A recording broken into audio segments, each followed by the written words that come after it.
The staff is called to tower on 1186. What's it?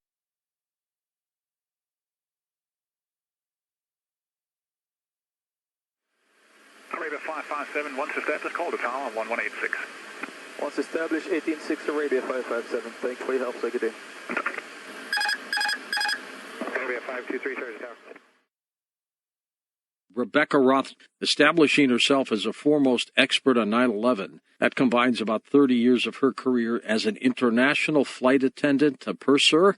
Rebeca has been able to bring into light what really occurred on that fateful day. Welcome to the program, Rebeca. Well, thank you so much, George. It's a pleasure to be with you. So tell me a little bit more about yourself other than what we just had. Well, I had flown around 30 years. At the time of 9/11, I stopped flying in 2004. I really didn't pay much attention to 9/11, what happened. It really changed the career so much. So those last 3 years were not easy for us. That I could have been on one of those jets that went sideways there on 9/11. I missed it by about 8 to 10 hours. I commuted from coast to coast, and I just could have been there. I was home, luckily, and I watched it unfold. And when I did, I saw things that weren't right. But when you're doing this for a living, it's impossible to look at it in depth. We always knew that jets would scramble within 6 minutes if we needed them. And on that day, we saw NORAD didn't scramble jets for over an hour and a half. I knew that the government, that our military was going to be there should we need them. So after I retired, a BBC article popped up dated September 23rd, 2001, right after 9/11, and it told that the Saudi government was threatening to sue the FBI and the U.S. government for claiming that 6 of its citizens were the alleged hijackers, and they, in fact, were still alive. And I was like, what? And at that moment, I guess it was my time. God said, it's time to wake up, lady. And I started doing thousands of hours of research. I used all of my years of training. We had specific protocols in hijackings and any evacuation or any emergency commands that we all knew. If I would have got on a different airline than what I worked for and there was some kind of event, I knew what commands they would use, and I could have just jumped right in and helped them evacuate the aircraft. And I knew their commands because it's pretty universal what we were taught to do. And that was one of the things that caught my eye. And then when I started digging deeper into the phone calls, that is really the training is what I kept going back to, is why did this happen like that? Why would they say these things? And we'll talk about some of those things later on. And the details of the calls, especially that the flight attendants did, because the FAA protocols in our training weren't followed by any of the flight attendants or any of the pilots on board. How about the whack job that just charged the cockpit and he got tackled by the people who were on the plane? Yeah, well, that's probably what would have happened if the scenario we were led to believe really did happen on 9/11. The aircraft on 9/11 were taken over remotely using what's called the Flight Termination System, and it's a remote control device that was sold to some U.S. carriers. It's a plug-in to Boeing's onboard computer. It's a plug-in device. I tell people it's almost as simple as a USB plug-in to your computer. Very simple. You don't have to rearrange your computer. But it was sold to some commercial airlines in the event, listen carefully to this, in the event that a hijacker were to get into the cockpit and take control of the aircraft, I don't know who we are, but I think I have an idea now, we can take control and remotely land that aircraft anywhere that we can get. And there's nothing the hijacker could do. That's correct. And there was nothing that the pilots could do on 9/11. So you think, here are the pilots doing their thing, and all of a sudden, they can't control the plane. That's correct. Would they know instantly that somebody was guiding this plane? They would never. It was sold in the event that a hijacker took control. They would never in a million years have dreamed that device was actually controlling their aircraft. They would have just thought they were having some sort of mechanical And the interesting thing about the flight termination system, and one of the reasons why a lot of the pilots and the Airline Pilots Association, their union, did not want this thing put on, is that once the flight termination system takes over via the transponder frequency, and so air traffic control loses track of you. You are no longer showing your transponder on their radar, and you lose all communication. You can't even communicate with the flight attendants in the cabin. And we are the eyes and the ears of the pilots because they have a cockpit door between us, them and the cabin. They don't know what's going on back there. Interesting. The information that I discovered was literally so mind-blowing for me. It made me physically sick when I really figured out what had happened and how it happened and who did it and how it was covered up. I wanted to take all the information that I discovered in these thousands of hours of research I did into the entire event, not just the airplanes and where they went and what happened, but everything.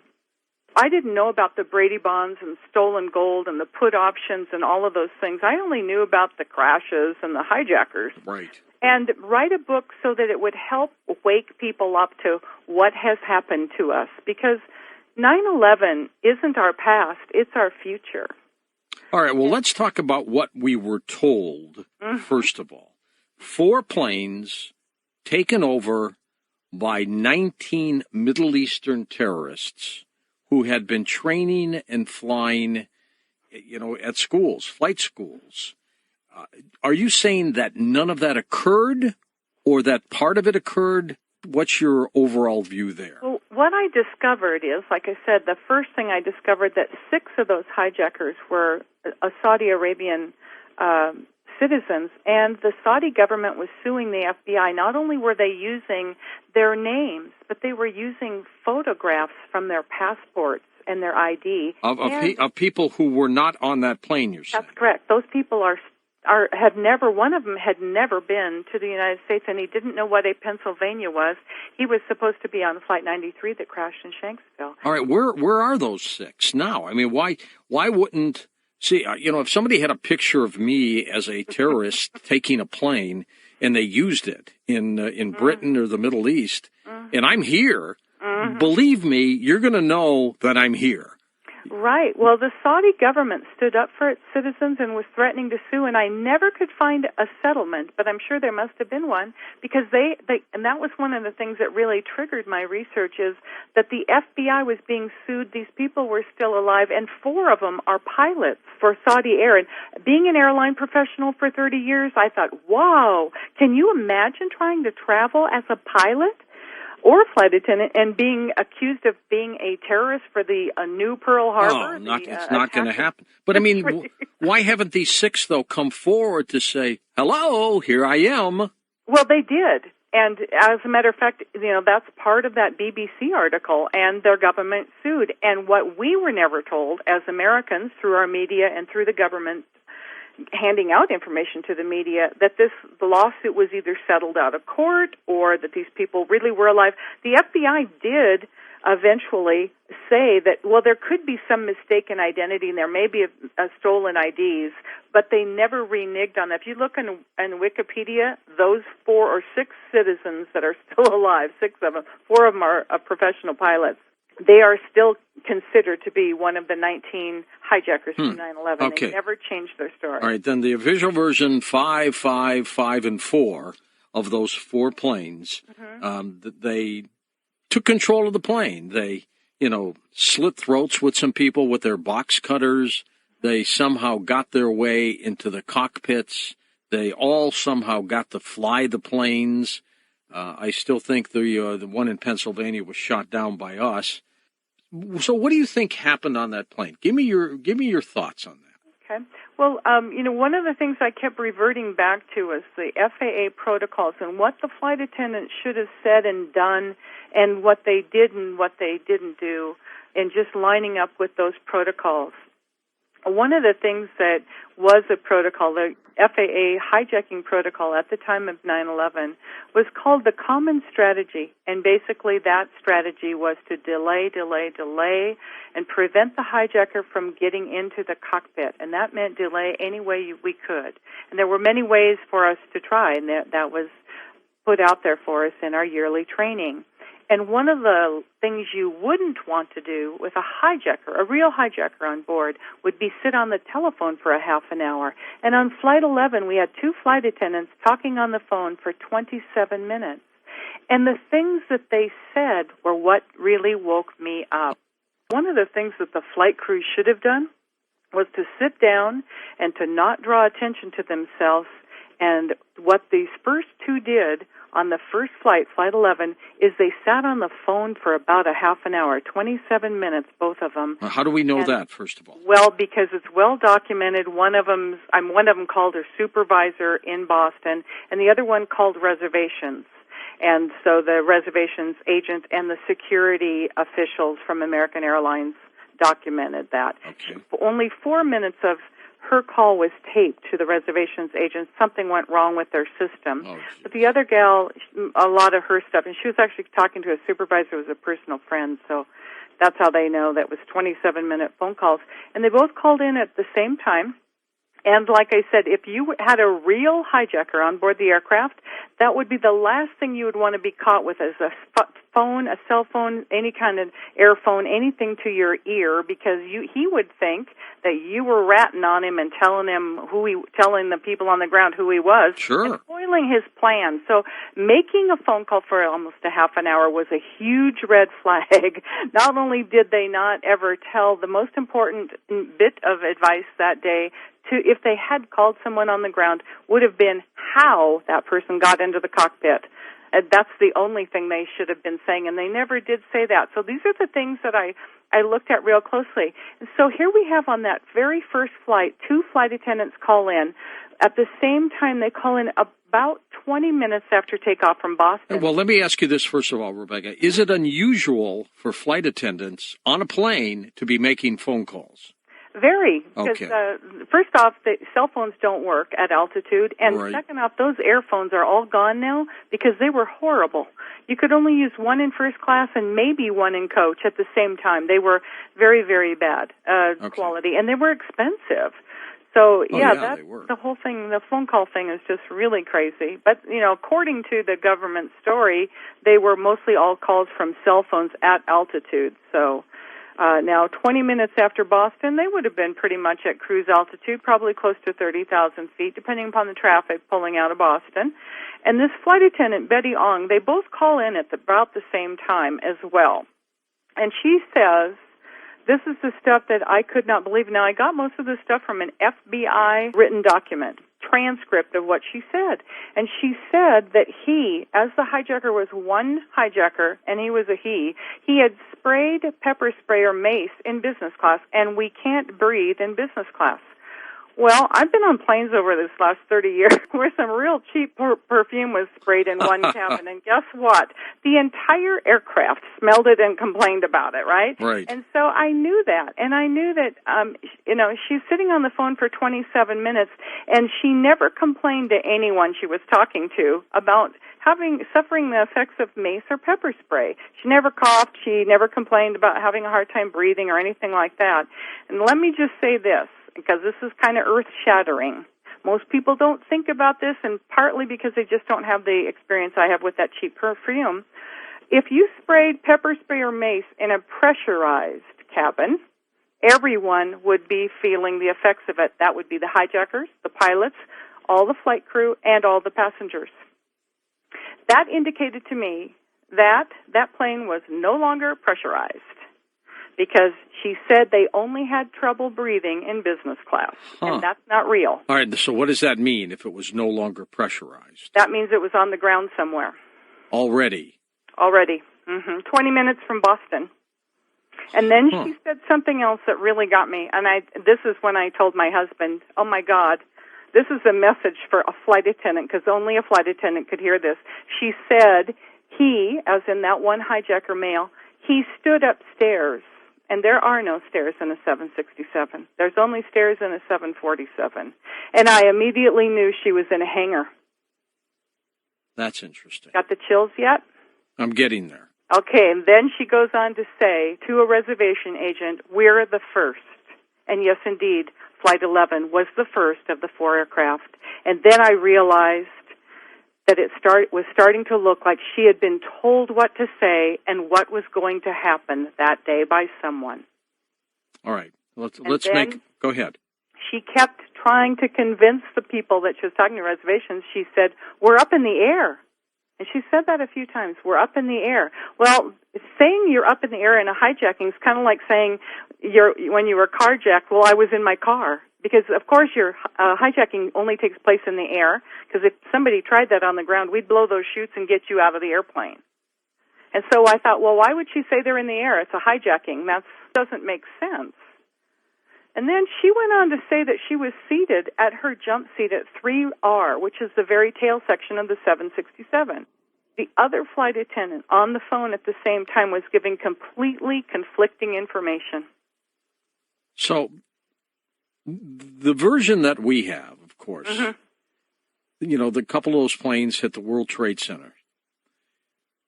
Are you saying that, well, obviously something hit the World Trade Center and we're pretty sure they were planes? Are you saying they were not those planes? That would be correct. And how I dissected this or deconstructed this was through all of the phone calls made on all 4 flights. And the similarities of what they were being told to say, and then I charted, here's my Devil's Tower in the living room. I charted what the NTSB, what the FAA said the aircraft were doing. Now, according to the official story on Flight 93, the aircraft's coming down at more than a 40-degree angle, and part of that time upside down, while those let's roll guys were bringing hot water into the cockpit. Impossible. In a 757. Okay. Impossible. What planes, in your opinion, hit the towers? What we saw hitting the South Tower looked like a 767, but it's actually a little bit out of sizing for the 200 series that it was supposed to be. And there's some kind of pod formations underneath it. There's some oddities that the pilots are telling me that they see too, and they want to know how in the world, have I figured this out? And no, I haven't, but how in the world did they get that aluminum plane? Because we've seen hail strikes leaving, Chicago and Detroit and stuff. You can get baseball hail that'll just rip a plane apart, and you can have a serious problem. Or a bird strike. I mean, literally go make a hole right in the aircraft. How could you get an aluminum plane to fly through a cement and steel building like that? Airline professionals cannot grasp that, and that's the thing that I saw. I thought it was trick photography that morning. I could not, I just can't, I still to this day, I can watch that video over and over, and I can't understand how did they do that. Let me kind of continue a little bit with the other flight attendant on that first flight that sat on the phone for such a long time. She did something else that raised a red flag for me as a flight attendant and a professional. She did something that was a mistake that no flight attendant would ever make. And she called into her supervisor and claimed that the hijacker was seated at 9B. And then she called back and changed her mind later. But first off, you would never, ever call and say that a hijacker was someone unless you were 100% sure. And here's why. In that common strategy tactic, the FAA protocol, our job was to delay them getting into the cockpit, right? That's right. And then the whole plan was to land that aircraft. And if it had the flight termination system, somebody could be doing that remotely for us. I didn't work for an airline that had that. So let me ask you something. Would a pilot open up the cockpit door if they were told that hijackers were systematically killing people on the plane until they opened up that door? No. They would not? No. The only thing that's really important to us as professionals, and this is pilots, flight attendants, pursers, all of us, when we put our uniform on, your safety as passengers and the safety of that aircraft are our number one concern.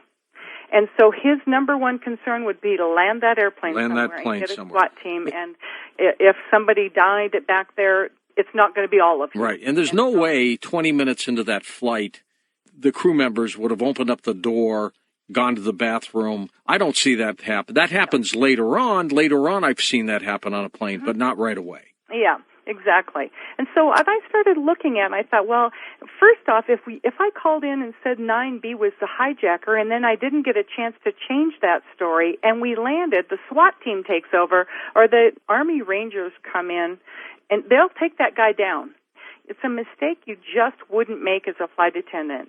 And so I for some reason, one day while I was doing all this research, I thought, well, gosh, I wonder who they said was this hijacker, 9B. And so I started to look, and unbelievable, the guy was a trained assassin. He was also an anti-hijacking specialist and a hostage rescue specialist. He was from a foreign intelligence agency. He was fluent in English. He grew up in Denver, Colorado. He was fluent in Hebrew and Arabic. He grew up in Denver until he was 14, moved to Israel, and then he learned Hebrew and Arabic while he was there.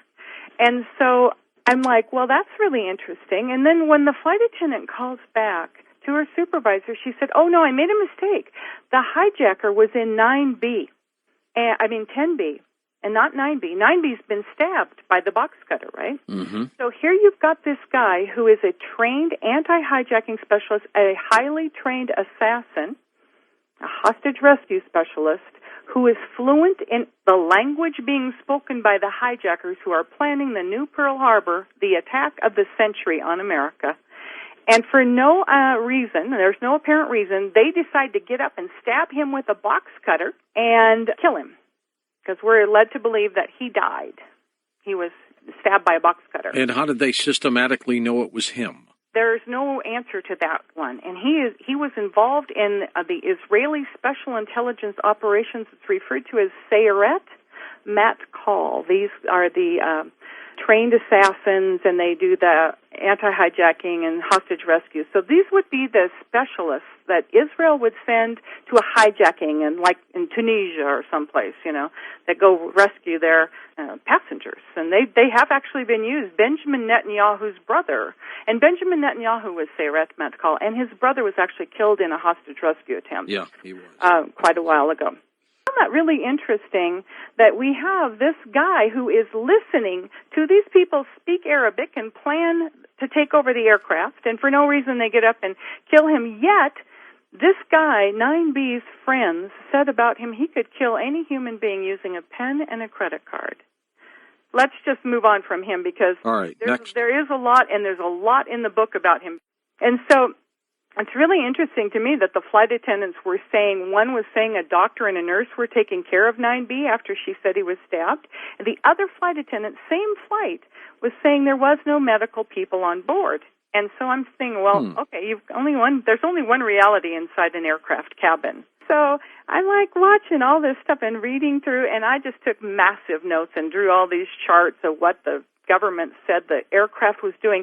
Some of the aircraft were coming out of the sky. I know you've flown, and I know you know what this means, 6,000 to 10,000 feet per minute. Yeah. And you're expected to believe that someone's sitting on the phone showing no emotion, no fear, and that would be a very frightening thing. That is beyond if you were to do an emergency descent for decompression. You'd be coming down that fast. I mean, the aircraft makes very scary noise. People are scared. People scream. And none of that's going on. So let me ask you this. Are you saying that the so-called hijackers, whether it was taken over electronically or not the point here, are you saying they were not or they were on the planes?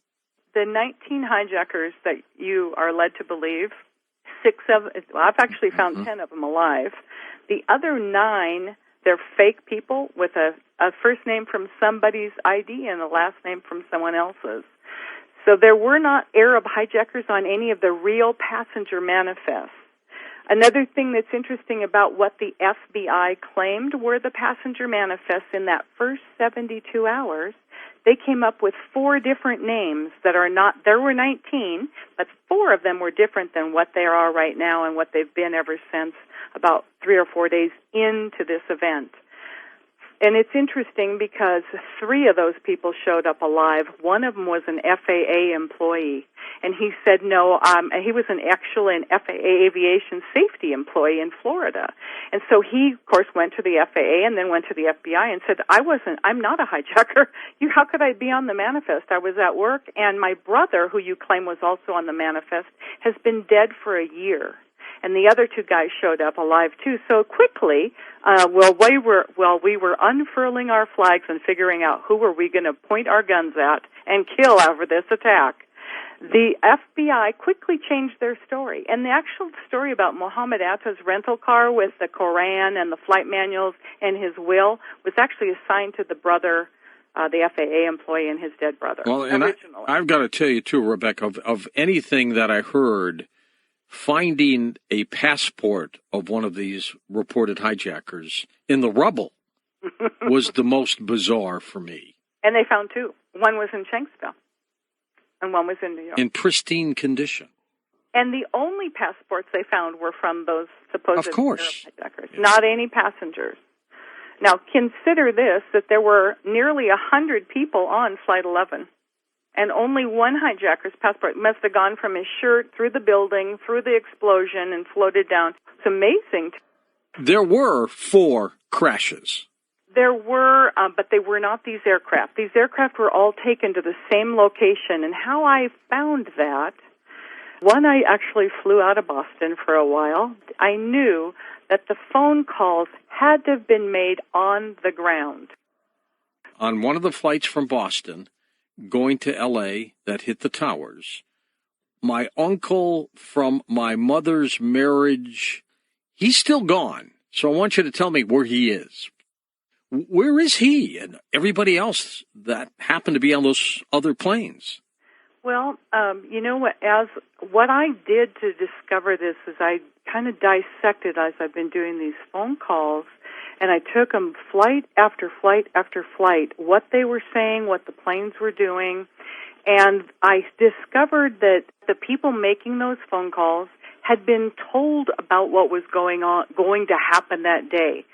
And I'm sorry for your loss for your uncle, and I'm sure that he was more than likely an innocent passenger, much like the crew members, and they are all dead. They just didn't die the way the illusion was painted for us. Let me just put it to you that way. What I discovered, and truly, George, it made me physically ill when I discovered this. I took these phone calls and the details that were being made, and I realized that there was someone on board that was handling these people and telling them what to say. On the second flight out of Boston, Flight 175, United Airlines, there was a young gentleman that used the term, and he called his father at 8:52, and he said that a airline hostess had been stabbed. And now, I'm in my 60s. I started flying in the early 70s, and we have never been called airline hostess. That's a terminology that's used in Asia, maybe the Middle East, but it is not something we have been called. We've stewardess until 1968, and then we've been called flight attendants. So this guy was 32. His entire life he's heard to us called stewardess or flight attendant. And so I thought, well, that's a really weird thing to say because that's not American terminology. And so then he did something else that was very strange. At exactly 9 o'clock, keep this in mind, this is now 3 minutes prior to impact in the South Tower. On that flight, he calls his father back for the second time, and he tells his dad he thinks the hijackers are going to fly their plane to Chicago and fly them into a building. Now, before 9/11, nobody in their right mind would have ever dreamed up that scenario, and it told me that someone had told him what the drill was to be. And this is what I think was happening. The handlers on board told the crew members and the passengers, did you know that there were almost a dozen war games going on that morning? Yes, that I knew. So they were told, and I can't even tell you how many American United crew members have contacted me. And because we would fight to the death to keep you passengers safe, I've deduced that the handlers on board had to have explained to them they landed at this place remotely using this remote control as testing the system, and that it was part of the war game drill or drilling air traffic control or FAA or some kind of story like that. Each aircraft had 2 people removed from it to make the phone calls. And they were put in a hangar, in an office, and they were in different offices. That's why the people making the phone calls didn't know what the other ones were saying. Like the flight attendants on Flight 11 giving completely conflicting reports about a passenger being tended to by a doctor and a nurse or being tended to by no one.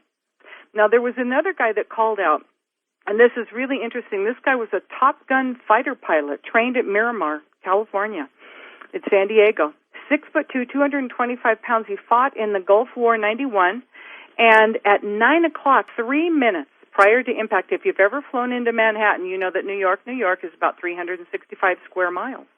So 3 minutes before you're hitting the South Tower, you know you're in New York, right? And so he called his mom, and he told his mom they were hijacked. He didn't say much about the hijackers or anything else. Didn't look good, thought he wasn't going to make it.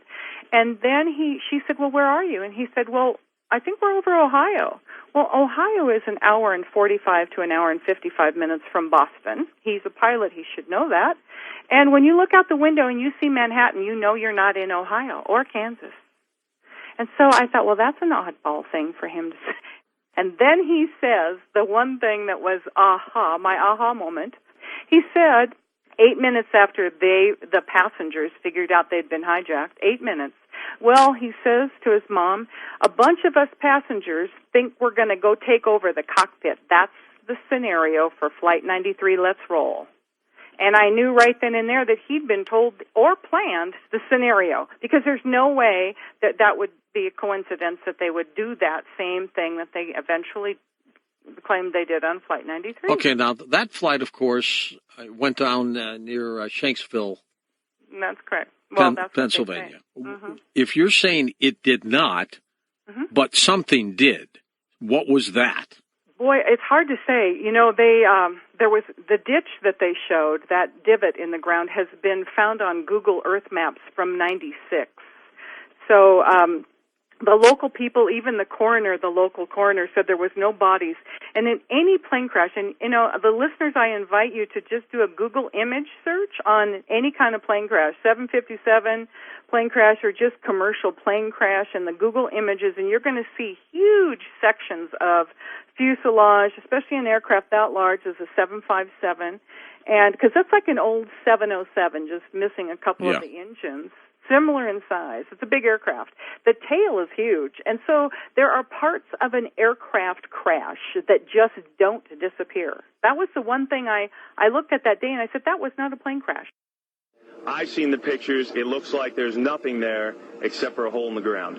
Basically, that's right. The only thing you could see from where we were was a big gouge in the earth and some broken trees. We could see some people walking around in the area, but from where we could see, there wasn't much left. Any large pieces of debris at all? No, there was nothing that you could distinguish that a plane had crashed there.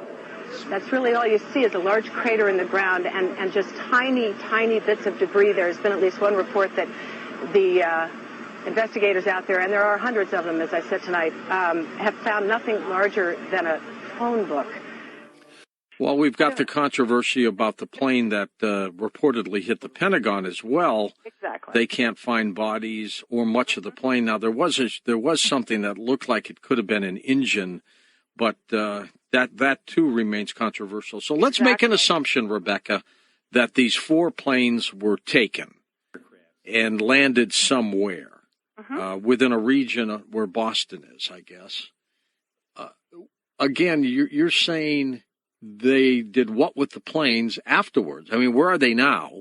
And then those passengers, are you saying all the passengers aboard those planes were killed after the planes landed? Yes, more than likely. Here's another thing that people always ask were so light. There were 30 people on one 757. That's nothing. It holds 180 passengers. And it was a, coast-to-coast flight. So a lot of people have said to me, how come there weren't very many people on board? Well, I think that this was such a methodically planned out illusion that I think that some reservations phone lines were hijacked, and so that they were limited to how many people. If they had been full aircraft, there would have been over 800 people to handle. But since the loads were light, then it was easy for them to put them all in the back of a section, in one area where they could make them do whatever they wanted and keep an eye on everybody, make sure phone calls weren't.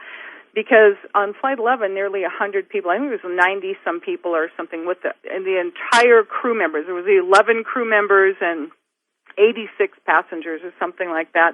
And yet only two flight attendants, those two flight attendants made a phone call, and they were on the phone for 27 minutes.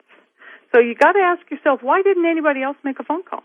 Well, this is what we think, and I've gotten my head together with a bunch of airline people that actually knew the crew members, the cockpit crew and the flight attendants on those airlines, and knew them personally. And they're dead, too, as well. They really did exist. The flights did operate. There were people on board, and yes, in fact, they were killed. They were just killed in a different manner than what they showed us on television.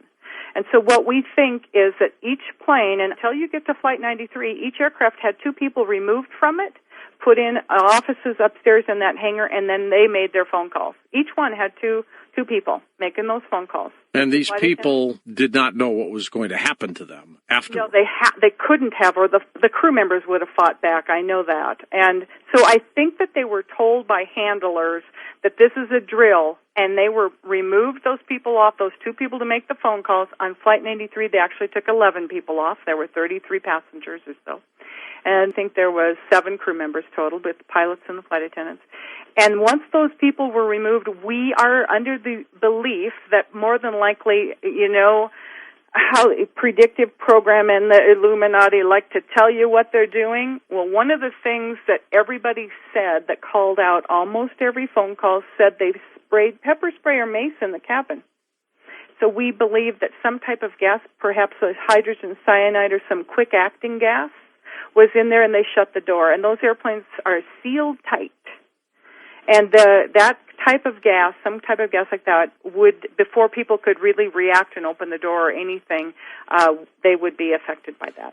Why would they go through, and then we're going to get into who they may be, but why would they go through this exercise of landing the planes, taking the passengers off, killing them, and then send other planes into the exact spots that these other planes might have gone? Why not just let these original planes crash into the Twin Towers, into the Pentagon, and the one that crashed in the field in Pennsylvania? Why not just let it happen like that?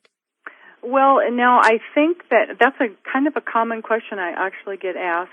And I think that they seem to duplicate themselves. Yeah, well, this was a sure thing. They actually could handle this as a sure thing. And what hit the North Tower was more than likely some type of drone aircraft. We really don't know what hit that, and it could have been some military thing like that. And we have our questions of, why those buildings went down the way they did. Many people that I've interviewed believe it's controlled demolition. Looked like it, didn't it? Yeah, well, it sure did. You've seen enough buildings go down. So to answer your question, why would they go through this? One, they needed the precision, and they couldn't take the chance that the pilots might override that flight termination system and take control of the aircraft. At what point, though, is this speculative or something based on some fact? I mean, we really don't know that they were all pulled off the plane and killed, do we? Well, I don't think they were killed off the plane. I think they were gassed in the cabin. All of them?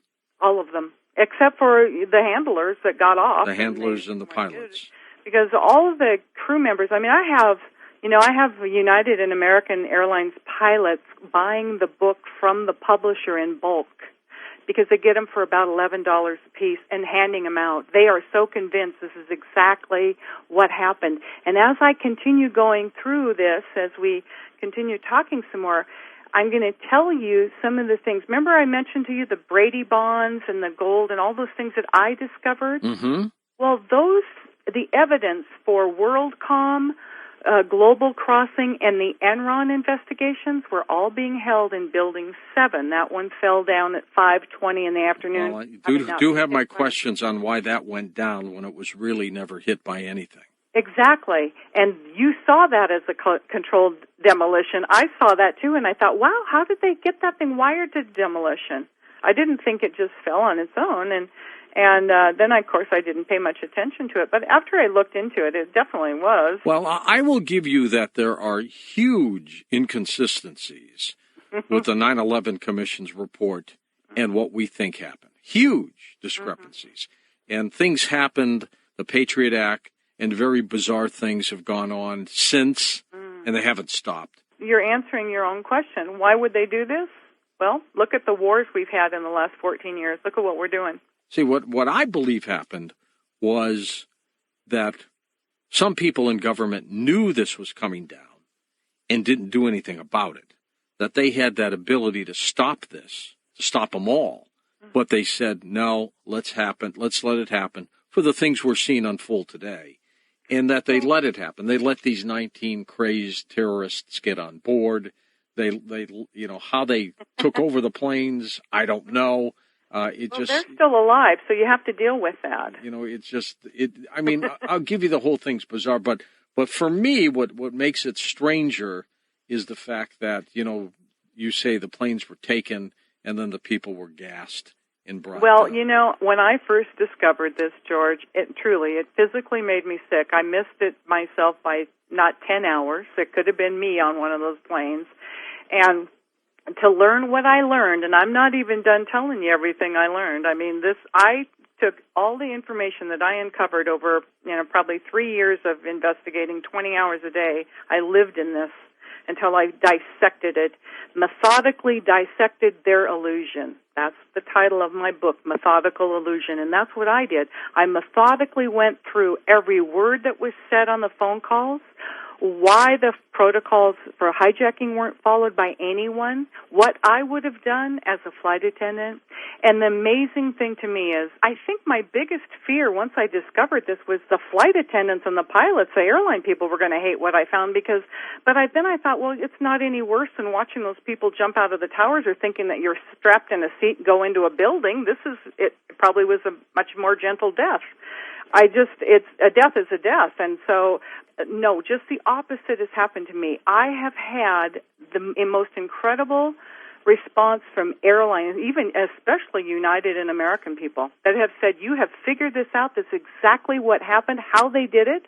And you see, because I haven't told you this part yet, there were two companies involved in the FAA headquarters that were able to manipulate. They were actually there for the war games, making things appear that were not real on radar for those fighter jets that were playing the war games and for the NORAD screen radar screen readers. What's the significance of that?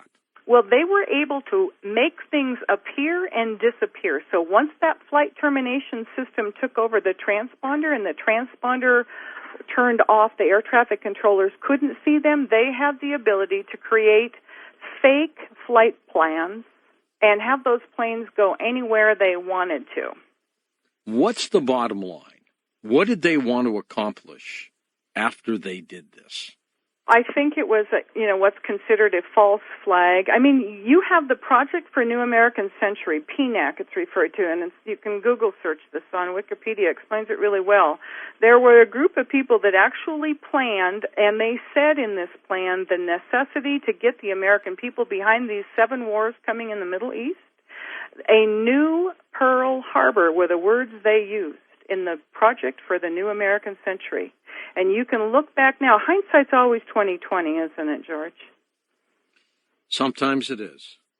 Sometimes it is. Yeah, and so when we look back, and I think what's happening, and instead of the people, I thought people would be angry at this what I discovered, I mean, I have not had anybody try to even attempt to refute this, especially airline people.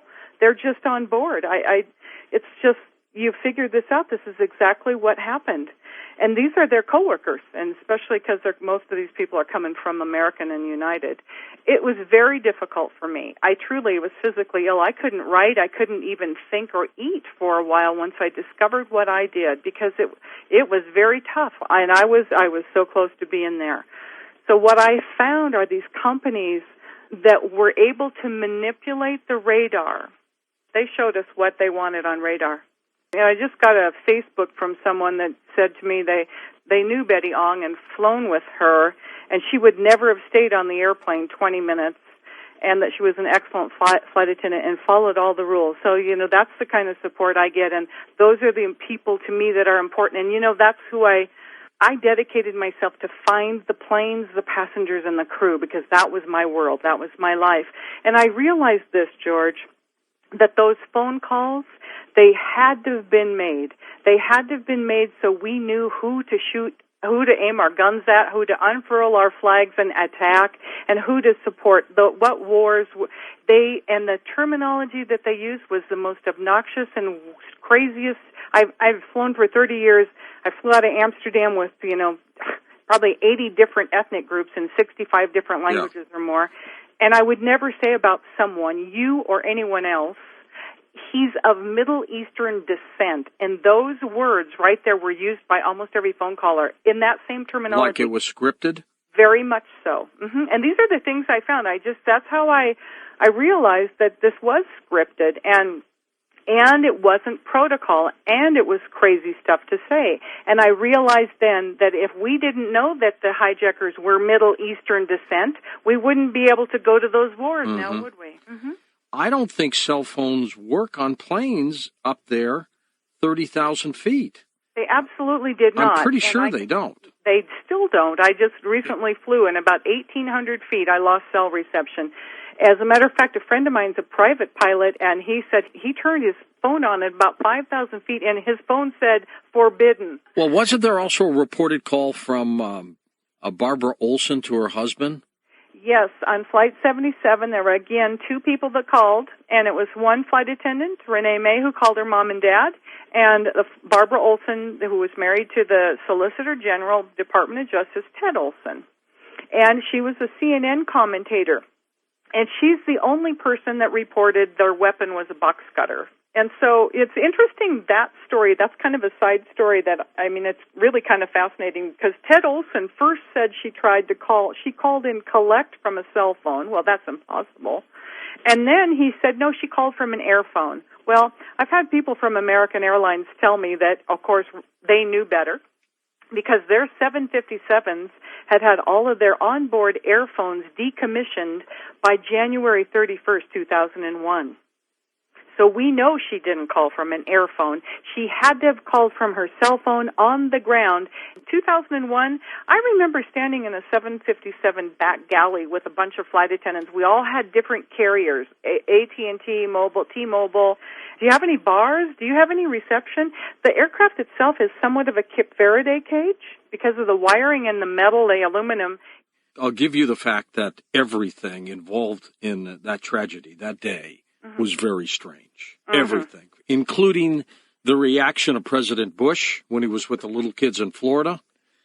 Buildings like that just don't collapse and fall.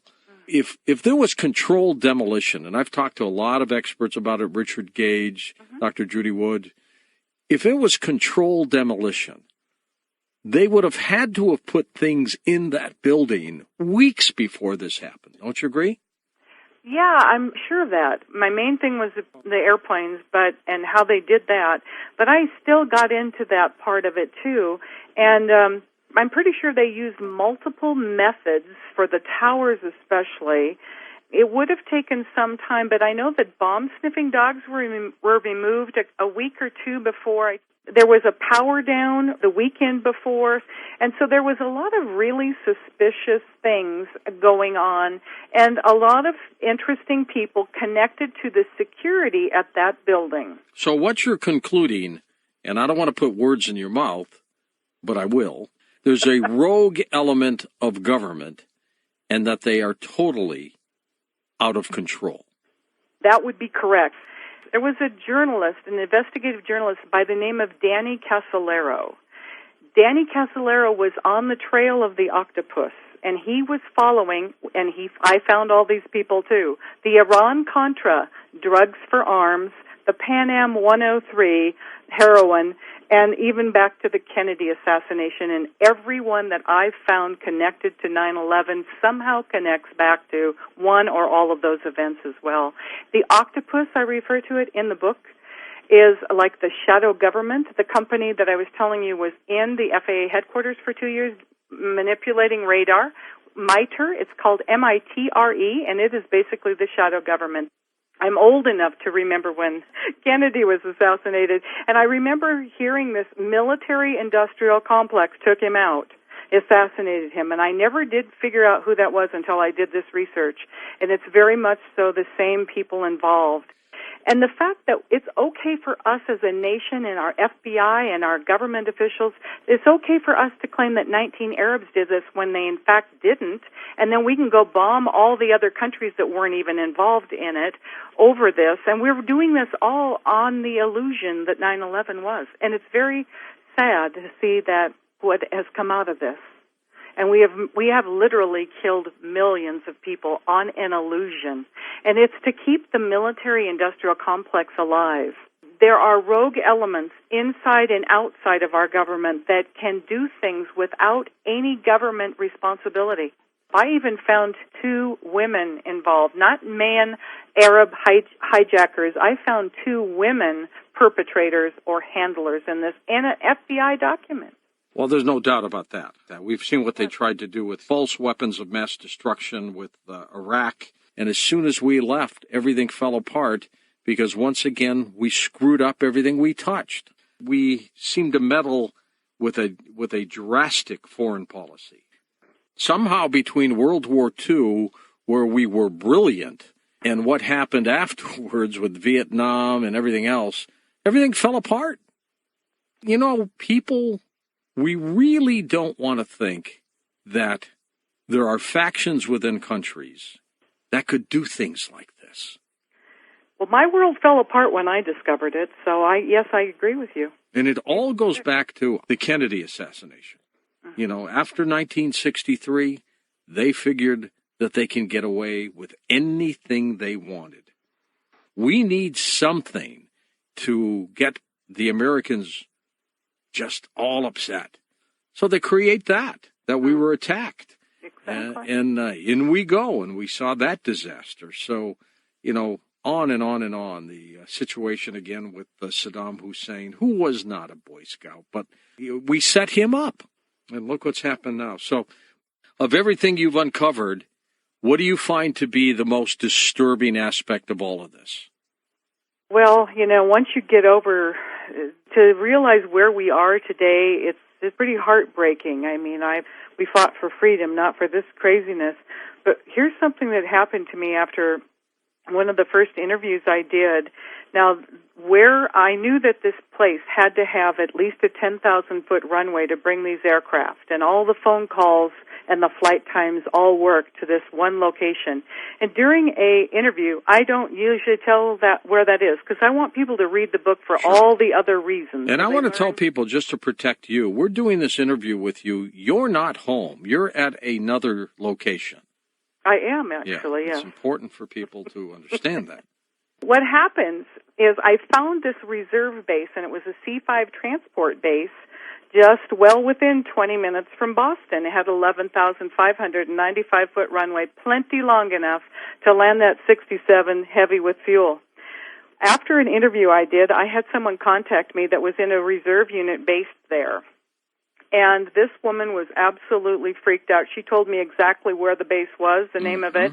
She was based there, and the reserves went active that morning. On 9/11, they activated her unit. She said when they got to the base... Before or after things happened? After things started happening that morning. Well, that's not unusual. But here's what's unusual. When they got to the base, it had been evacuated of all personnel, and they were locked out and sent to hotels for 2 to 3 days. And she didn't know because those 4 aircraft were there. And this particular place has large hangars large enough for a C-5 transport. You know how big they are? Bigger than a 747. Yeah, they're huge. So easily they could have pulled these things in there. Also, I even hate to say this, but it's necessary. The future plan is not a pretty picture. We need to wake people up, and we need to get them prepared. Now, where are the planes today? That is a great question, and it's an interest. I found another interesting character involved in all of this whole thing. You'll remember the missing or misplaced $2.3 trillion from the Pentagon that was announced by Donald Rumsfeld the day before. There's always money missing. He had announced that on television the day before 9/11. Well, the comptroller of the U.S. Pentagon was Rabbi Dov Zakheim. Zakheim also owned the company that made the flight termination system. That's the system that we use to run our drones around the world still to this day. He also had a subsidiary company. That company is called SPC, that makes the flight termination system that was sold to Boeing to remotely take over the aircraft. He also had a subsidiary company called Tri-Data. Tri-Data came in and did a lot of the construction after the 93 bombing of the World Trade Towers. So they had actually the blueprints to the tower. He also was involved with a consortium, a group of people that did something else, and this will make the hair on the back of your neck stand up. They refurbished commercial 767s and turned them into military refueling tankers and sold them to militaries around the world.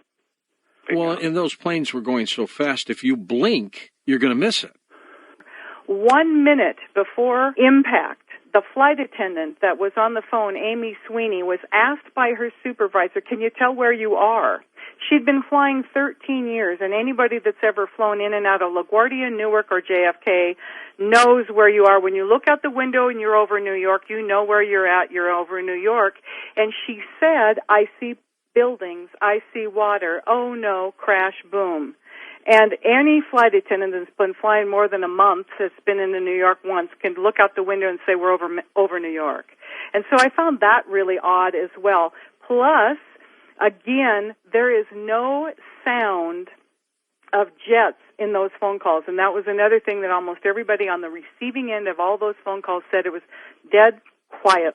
All right, I want to read something that Mark Bernbach, who was a Fox reporter in New York at the time, said. He said, "It definitely didn't look like a commercial plane. I didn't see any windows on the side. Again, it was not a normal flight that I've ever seen at any airport. It had a blue logo on the front, and it did not look like it belonged in the area." Including some police and fireboats that it flew right over. They claimed it was a military jet. Good observation. Good observation, Dennis. What is your biggest conclusion about all of this? I guess, simply put, it was a very, very well thought out, methodical illusion, a false flag, an inside job.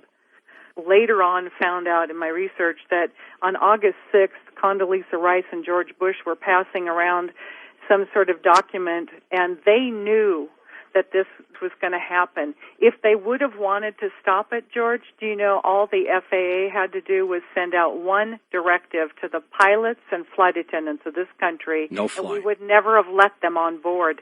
But now we're finding out that they might not have even been on board, because 10 of them are still alive. Some members of the 9/11 Commission don't think it did a thorough job. Something hit those buildings, and those buildings came down for some reason. Rebecca, you want to react to any of that? Well, I did a little research into those buildings. The buildings were supposedly hit by 767s. They're similar in length, a little bit wider in the fuselage. I believe that they were actually designed to take more than one. But let me just say this, over 30 years, I have seen large hail in the Midwest. You can get hail up to the size of a softball. What I saw was large hail pieces come down and absolutely destroy an aluminum aircraft. They're very fragile, and bird strikes as well. And remember what we just saw in LaGuardia when Delta Airlines went and slid off the runway. They went into a wrought iron fence and ripped one of the wings completely off. The other one was cut in half, and the fuselage was ripped all along the bottom. That's just going about maybe 40 or 50 miles an hour at the most into a wrought iron fence. That's what happens to an aluminum airplane, and that's why airline pilots and professionals keep asking me, how did they make that happen? The maximum speed on a 767 is a little over 500 miles an hour at 35,000 feet. At 700 feet or 1,000 feet where they were when they hit the buildings, there is no way that they could structurally travel that fast that the government is claiming they're going. So they couldn't have gone as fast as a missile. So do we win in the long run, Rebecca? Do we beat these people? You know, I think the best thing we can do for this type of darkness and evil is to shed this light on it that we're doing right now. Dov Zakheim, the comptroller of the U.S. Pentagon, he also had a subsidiary company of his corporation, SPC, called Tridata. Tridata actually had all the blueprints, so if anybody wanted to set detonation, whoever owns the blueprints would have the easiest time. No Middle Eastern descent or Arabs living in a cave in Afghanistan would have had the blueprints, but his company did, which to me makes a whole lot more sense than trying to blame it on someone in a foreign country. And putting all of that together, it would be a lot easier. And by the way, architects and engineers for 9/11 Truth cannot to this day get the blueprints for those buildings, and they've been gone for 14 years. What about the gold? The gold that apparently was in those buildings. Where'd it go? That's a great question. And, you know, I cover that a little bit in the book about the stolen gold, because there were not just gold, there were gold bonds called Brady bonds, $240 billion worth. Some of it was physical gold that needed to be kind of laundered back into a very heavily monitored gold market. And so that's one of the reasons they claim that the SEC was shut down for 2 weeks. It took that long to funnel away this gold, and that was something that George H.W. Bush Sr. was a part of. We've never been the same since, Rebecca.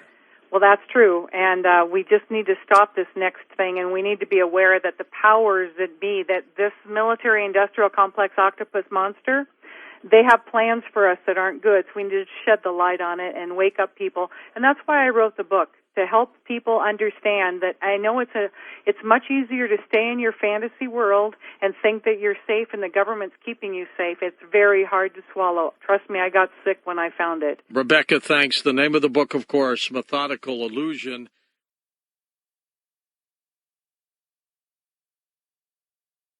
Mr. President, Howard Dean recently seemed to muse aloud whether you had advanced knowledge of 9/11.